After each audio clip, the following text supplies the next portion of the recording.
Hello everyone, welcome to Kashyap educator channel. मैं आपका दोस्त संतोष कुमार कश्यप। आज मैं आपके साथ एनसीईआरटी कक्षा 10 का चैप्टर प्रकाश का परावर्तन तथा अपवर्तन में गोलीय दर्पण के बारे में चर्चा करूंगा। इससे पहले टॉपिक में हमने समतल दर्पण के बारे में विस्तार से चर्चा किया था। यदि आपको समतल दर्पण के बारे में अच्छे से जानना है तो मेरे पहले वाले वीडियो को देखें और लाइक करें, शेयर करें, कमेंट करें और देरी न करते हुए आइए हम लोग चलते हैं अपने ब्लैक बोर्ड की तरफ और पढ़ते हैं गोलीय दर्पण स्फेरिकल मिरर। गोलीय दर्पण क्या होता है? गोलीय दर्पण यानी स्फेरिकल मिरर क्या होता है? जैसे कि नाम से ही प्रतीत हो रहा है कि गोली का मतलब गोलीय दर्पण यानी कि किसी गोले से काट कर इसे बनाया गया है। गोलीय दर्पण कांच के खोखले गोले को से काट कर बनाया गया है। जो हमारा गोलीय दर्पण होता है वह कांच के खोखले गोले को काट कर बनाया जाता है। बनाया कैसे जाता है कि हमारे पास कांच का एक खोखला गोला है, उसको हम यदि यहाँ कहीं से काट दें तो जो अंदर वाली सतह है, जो अंदर दबी हुई यानी अंदर की ओर वक्रित सतह रहेगी और एक बाहर की तरफ वक्रित सतह रहेगी। यदि हम गोलीय दर्पण जैसे एक गोला है हमारे पास, सपोज डेट ये हो गया, इसको यदि हम यहाँ से काट दें, इतना हिस्सा निकाल लें, ये वाला हिस्सा निकाल लें तो हमारा आकृति प्राप्त होगी। ऐसे हमारी आकृति प्राप्त होगी ऐसे, यानी कि किसी खोखले कांच के गोले को यदि हम इस तरह काट दें तो हमें काटने के बाद इस तरह आकृति प्राप्त होगी।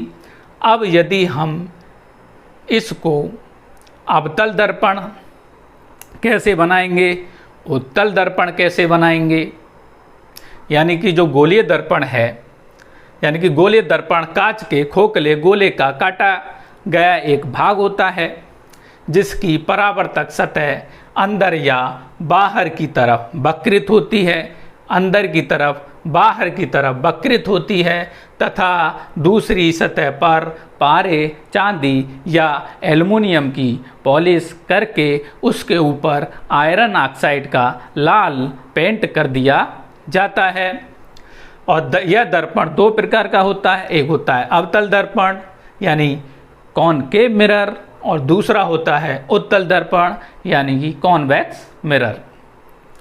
अब इसको ये जो हमें काट के हमने कांच के खोखले गोले का काटा हुआ भाग है, अब यदि हमको इसको अवतल दर्पण बनाना है तो हमको क्या करना होगा कि इसके एक सतह तो परावर्तक का कार्य करेगी, यानी कि जो सतह इसमें दबी हुई या धसी हुई या अंदर की ओर वक्रित होगी वो परावर्तक का कार्य करेगी। और हम जो उभरी हुई सतह यानी कि बाहर की ओर जो सतह होगी वक्रित होगी उस पर हम एल्युमिनियम, अधिकतर एल्युमिनियम की पॉलिश की जाती है और फिर उसके ऊपर आयरन ऑक्साइड का पेंट कर दिया जाता है। तो हमें इसको अवतल दर्पण बनाना है तो इस हिस्से को तो हम परावर्तक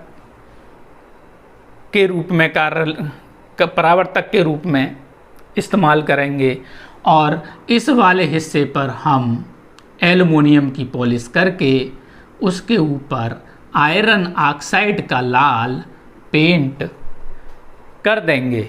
तो ये वाला जो हमारा दर्पण है वो अवतल दर्पण की भांति व्यवहार करेगा, अवतल दर्पण की भांति व्यवहार करेगा। अब यदि इसी गोले में से हम सपोज डेट जैसे ये काटा है, ऐसे ही यदि हम ऐसे ना करके ये जो काटा हुआ हिस्सा है इसमें यदि हम परावर्तक सतह के रूप में ये बाहर की ओर वक्रित, बाहर की ओर उठी हुई जो सतह है उसका इस्तेमाल करें और पीछे वाली सतह यानी कि दबी हुई सतह पर यदि हम पॉलिश एल्युमिनियम धातु की करके उसके ऊपर आयरन ऑक्साइड का पेंट करके पॉलिश कर दें तो ये हमारा उत्तल दर्पण बन जाएगा और ये हमारा अवतल दर्पण बन जाएगा। जैसे हमने आपको यहाँ दिखा रखा है, जैसे ये खोखला कांच का गोला है, इससे हमने एक हिस्सा ये काटा है, पीछे साइड में हमने क्या किया है कि एल्युमिनियम की पॉलिश करके आयरन ऑक्साइड का लाल पेंट कर दिया है, क्योंकि पारा और चांदी तो महंगी धातु हैं, उनका इस्तेमाल करना काफ़ी महंगा पड़ेगा, इसलिए हम अधिकतर एल्युमिनियम की पॉलिश करके आयरन ऑक्साइड का लाल पेंट कर देते हैं। तो हमने यहाँ इसको यहाँ से काटा, जो इसकी उभरी हुई सतह थी उस पर हमने क्या किया, एल्युमिनियम धातु की पॉलिश करके आयरन ऑक्साइड का लाल पेंट कर दिया। और ये वाली जो सतह है इसमें परावर्तक का कार्य करेगी, यानी कि अंदर की तरफ वक्रित यानी अवतल, ये परावर्तक का कार्य करेगी।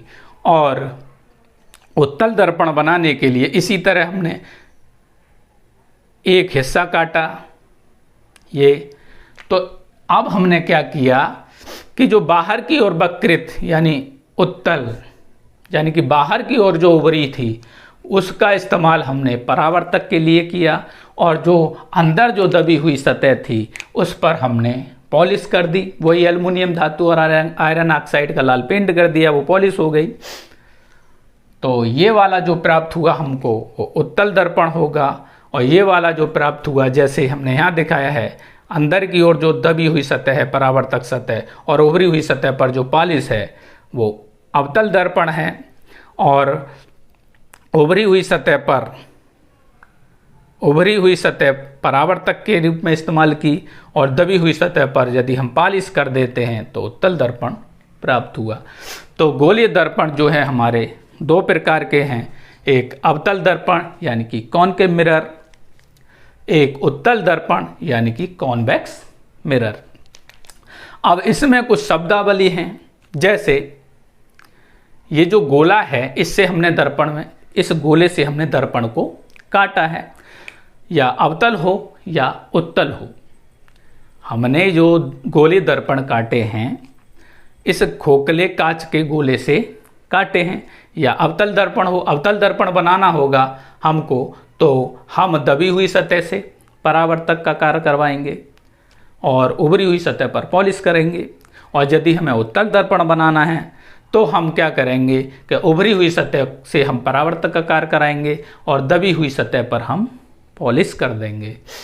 तो ये जो काटे हैं इसमें कुछ शब्दावली है, जैसे C हो गया, F हो गया, P हो गया, R हो गया, स्मॉल f हो गया, और मुख्य अक्ष हो गया, इसका द्वारक हो गया। तो इनको हम आगे भी परिभाषित करेंगे। अभी कुछ थोड़ा सा इसके बारे में और चर्चा कर लेते हैं। यानी कि ये जो C है इसको बोलते हैं हम वक्रता केंद्र। ये जो हमने C लिख रखा है यहाँ, ये जो C लिख रखा है इसको बोलते हैं हम गोलीय दर्पण का वक्रता केंद्र। वक्रता केंद्र को हम कैसे परिभाषित करेंगे? तो हम बोल सकते हैं कि गोलीय दर्पण जिस गोले का काटा हुआ भाग होता है उस गोले का जो केंद्र होता है उसे हम वक्रता केंद्र कहते हैं।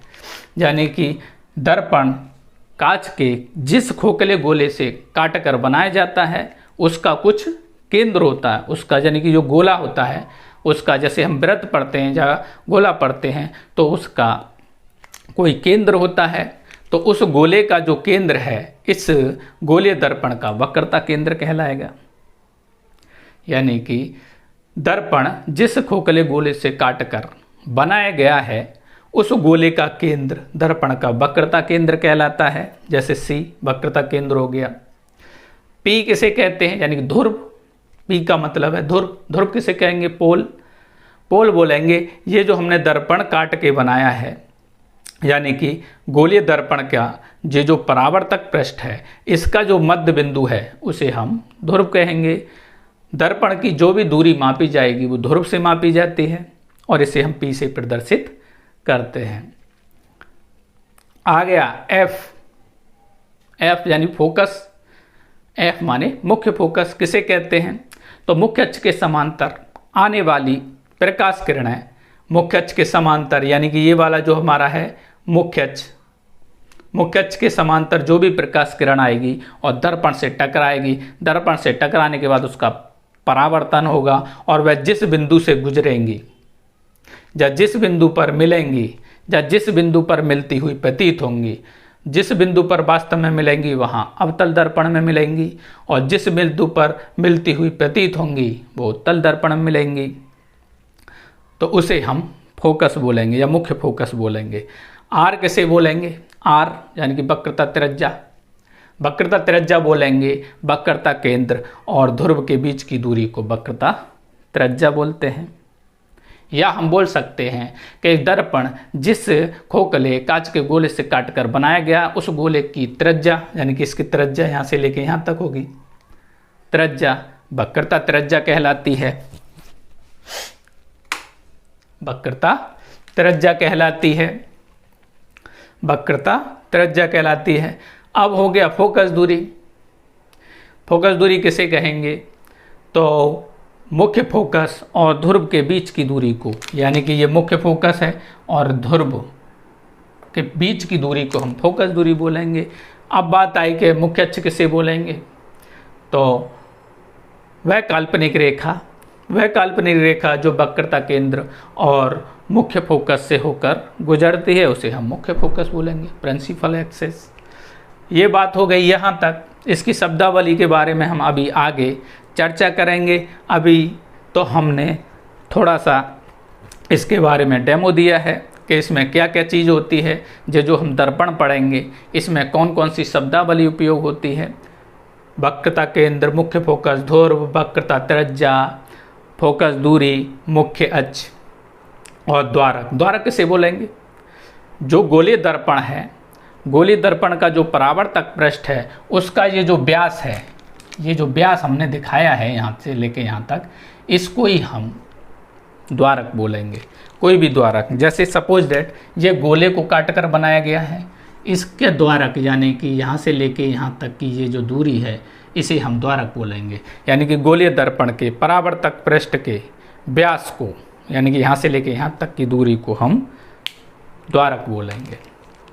तो ये तो हो गई हमारी कुछ चर्चा। अब हम आगे चलते हैं कि दो प्रकार के होते हैं, अवतल दर्पण यानी कि कॉनकेव मिरर और उत्तल दर्पण यानी कि कॉन्वेक्स मिरर। अवतल दर्पण के बारे में बता ही दिया कि जिसकी परावर्तक पृष्ठ अंदर की ओर धसी या अंदर की ओर वक्रित हो वह अवतल दर्पण है, और उभरे हुए सतह यानी कि बाहर की ओर जो वक्रित होती है वहाँ पॉलिश होती है वो अवतल दर्पण है। और जिस दर्पण की परावर्तक सतह बाहर की ओर उभरी या बाहर की ओर वक्रित हो और दबे हुए यानी कि अंदर धसी हुई या दबी हुई सतह पर पॉलिश हो तो उसे उत्तल दर्पण यानी कॉन्वेक्स मिरर बोलेंगे। अब आते हैं इनकी डेफिनेशन, जैसा कि हम चर्चा कर चुके हैं। अवतल दर्पण यानी कि कॉनकेव मिरर क्या होता है, यानी कि वह गोलीय दर्पण जिसकी परावर्तक सतह, वो तो यहाँ पे भी बताए हैं हम आपको कि वह गोलीय दर्पण जिसकी परावर्तक सतह अंदर की ओर वक्रित अर्थात अंदर की ओर धसी, या तो अंदर की ओर वक्रित बोल सकते हो, अंदर की ओर यानी कि अंदर की जिसकी परावर्तक सतह अंदर की ओर धसी या अंदर की ओर वक्रित हो उसे हम अवतल दर्पण कहते हैं। और उभरी हुई सतह पर हम पॉलिश करते हैं। अवतल दर्पण के उभरे हुए पृष्ठ यानी उत्तल पृष्ठ जो उभरा हुआ रहता है वहाँ हम पॉलिश की जाती है। और अवतल दर्पण को हम अभिसारी दर्पण भी कहते हैं। अवतल दर्पण जो होता है कॉनकेव मिरर, उसको हम अभिसारी दर्पण कहते हैं। क्यों कहते हैं? क्योंकि यह प्रकाश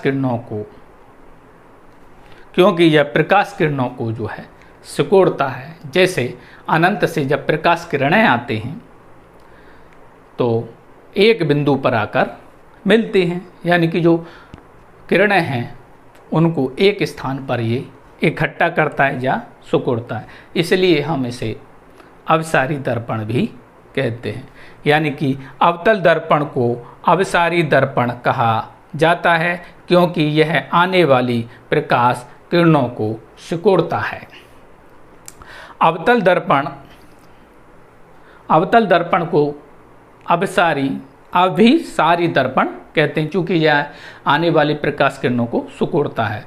और अभिसारी दर्पण में जो हमारा वक्रता केंद्र है, ये हमारा वक्रता केंद्र है और फोकस है, ये हमेशा परावर्तक पृष्ठ के सामने रहते हैं। यानी कि ये हमारा अवतल दर्पण है, देखिए कांच के किसी खोखले गोले से बनाया गया है। ये हमारा अवतल दर्पण है।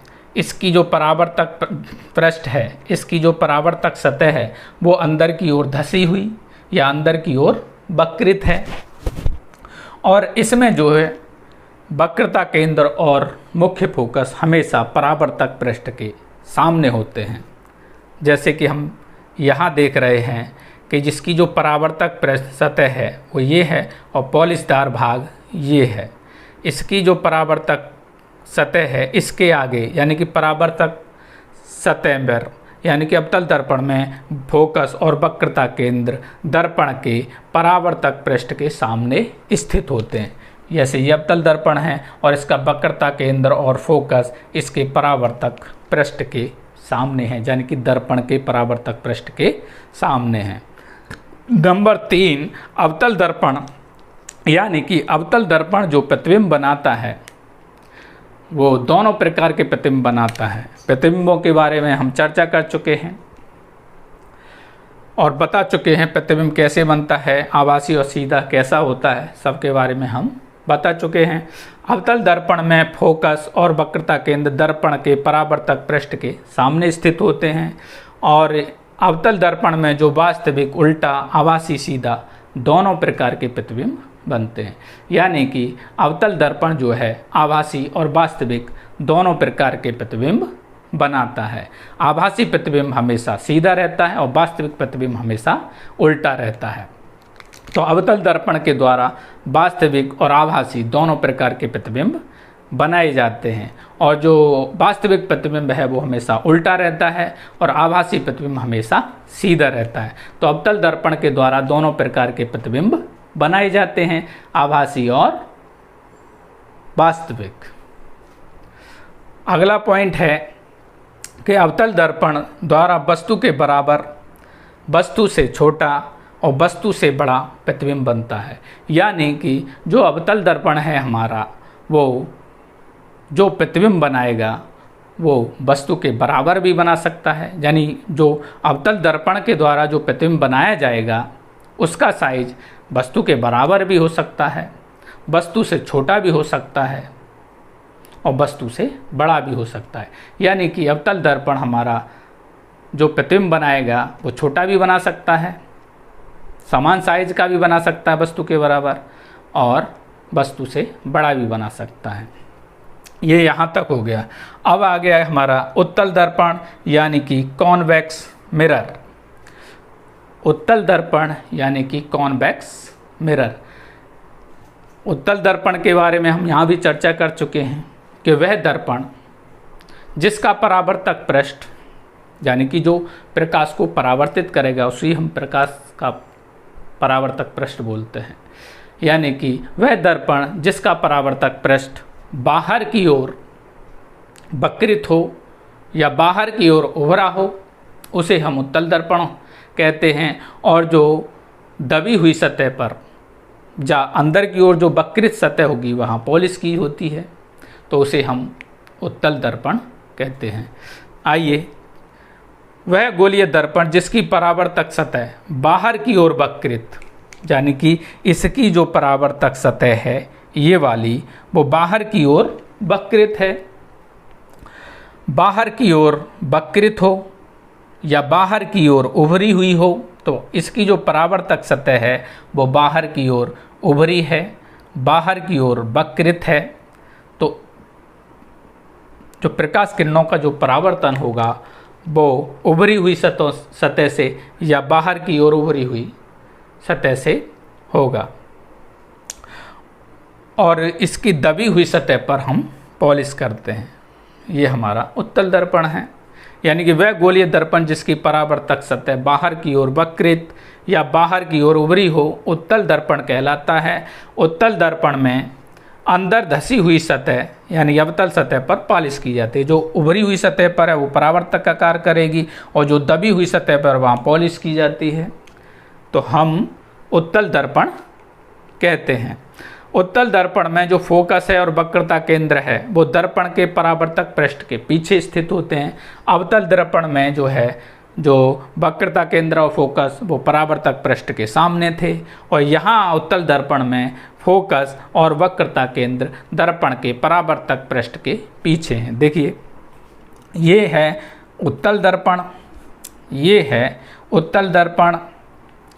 इसमें जो परावर्तक पृष्ठ है वो उभरी हुई सतह से होगा, यानी कि बाहर की ओर वक्रित सतह से होगा, तो इधर से होगा। जबकि इसमें जो वक्रता केंद्र और फोकस वो परावर्तक पृष्ठ के पीछे होते हैं, यानी कि उत्तल दर्पण में जो वक्रता केंद्र है और फोकस है वो दर्पण के परावर्तक पृष्ठ के पीछे स्थित होते हैं।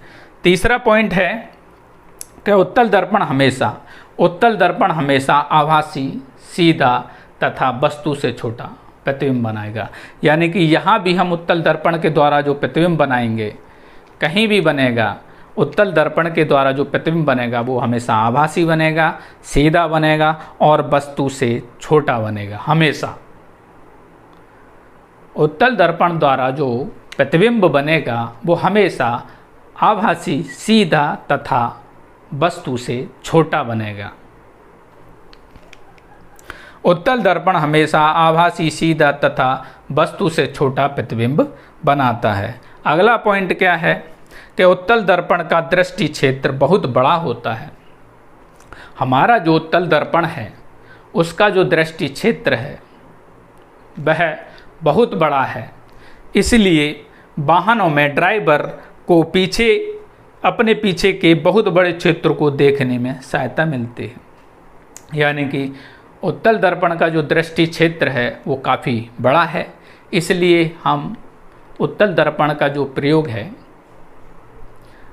गाड़ियों के पस दृश्य को देखने के लिए उसमें उत्तल दर्पण का उपयोग करते हैं। जैसे वाहन होते हैं हमारे, बस हो गया, ट्रक हो गया, कार हो गया, मोटर साइकिल हो गई, इसमें जो हमारे पीछे का दृश्य देखने के लिए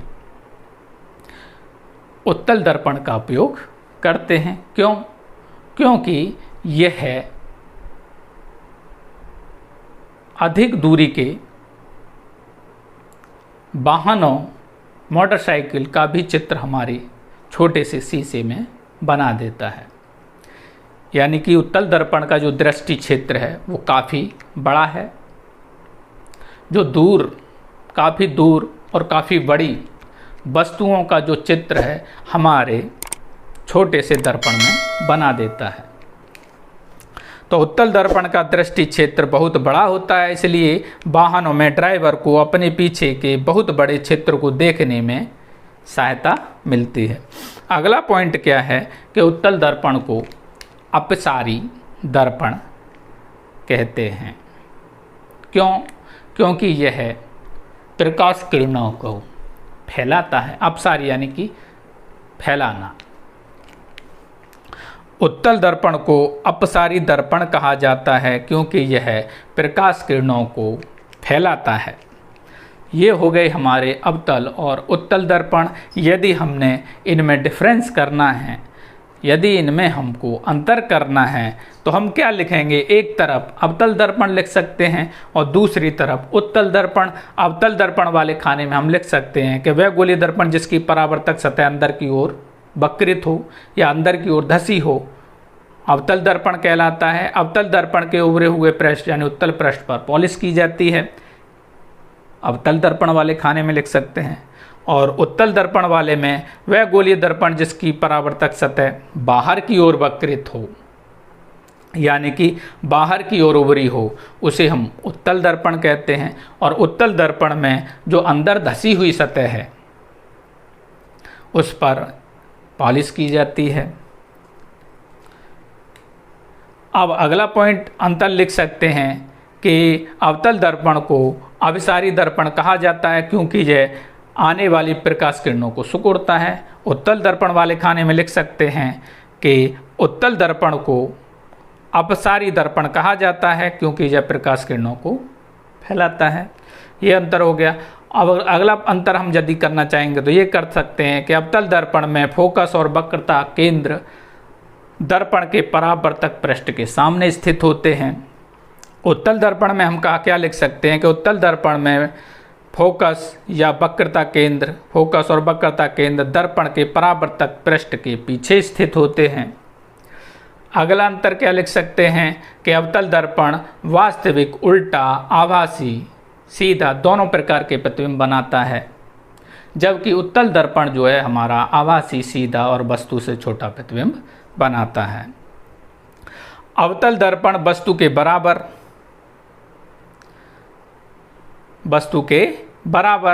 वस्तु से छोटा, वस्तु से बड़ा प्रतिबिंब बनाता है, जबकि उत्तल दर्पण हमारा हमेशा जो प्रतिबिंब बनाएगा वो वस्तु से छोटा बनाएगा। और बस इतना अंतर लिख सकते हैं, हो जाएगा।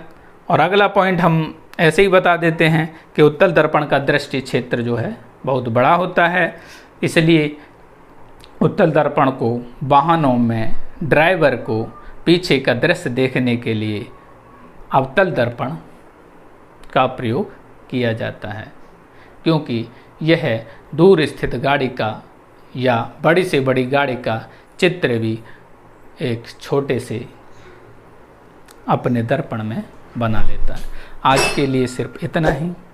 मेरा ये वीडियो आपको कैसा लगा? लाइक करें, कमेंट करें, शेयर करें। Thank you very much.